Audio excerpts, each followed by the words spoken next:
Shalom saudara-saudari yang terkasih di dalam Tuhan Yesus Kristus. Sebelum kita mendengarkan firman Tuhan, marilah kita berdoa. Kasih karunia dan damai sejahtera dari Allah Bapa dan dari anaknya Tuhan Yesus Kristus kiranya menyertai saudara sekalian. Amin. Firman Tuhan yang menyapa kita saat ini tertulis di dalam kitab Daniel pasal 4 ayat 34. Demikianlah bunyinya. Tetapi setelah lewat waktu yang ditentukan, aku Nebukadnezar menengadah ke langit dan akal budiku kembali lagi kepadaku.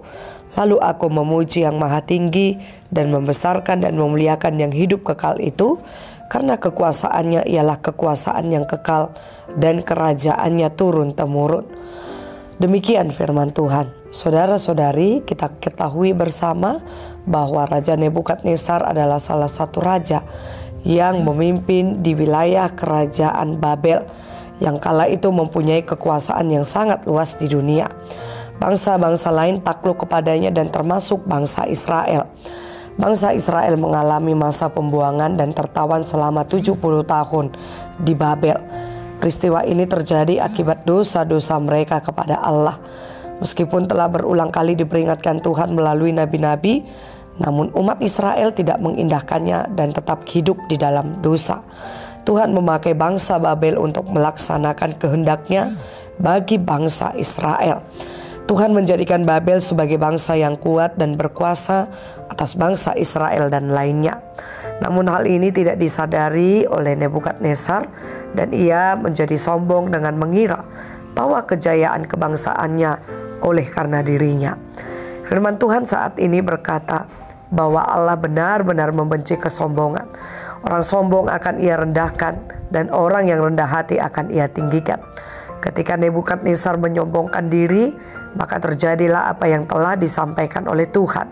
Nebukadnezar menjadi gila selama 7 tahun lamanya.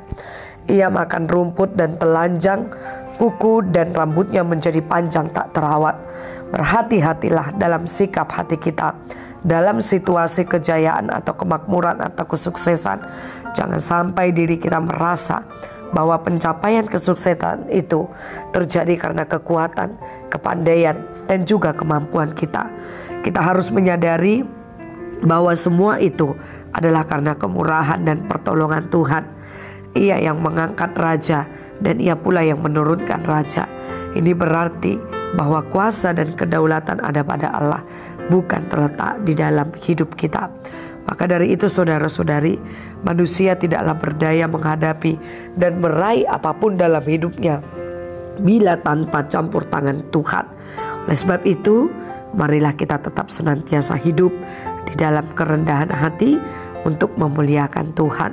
Sebab dengan kesombongan akan menghancurkan hidup kita.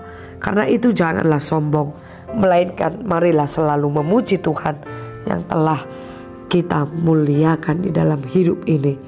Amin. Kita berdoa. Terima kasih Tuhan untuk penyertaan-Mu pada saat ini. Firman-Mu mengingatkan kami untuk tetap senantiasa hidup rendah hati seperti yang telah Engkau ajarkan, yang Engkau teladani di dalam hidup kami. Biarlah kami boleh menirunya dengan baik dan melakukan firman-Mu dengan baik di dalam hidup kami.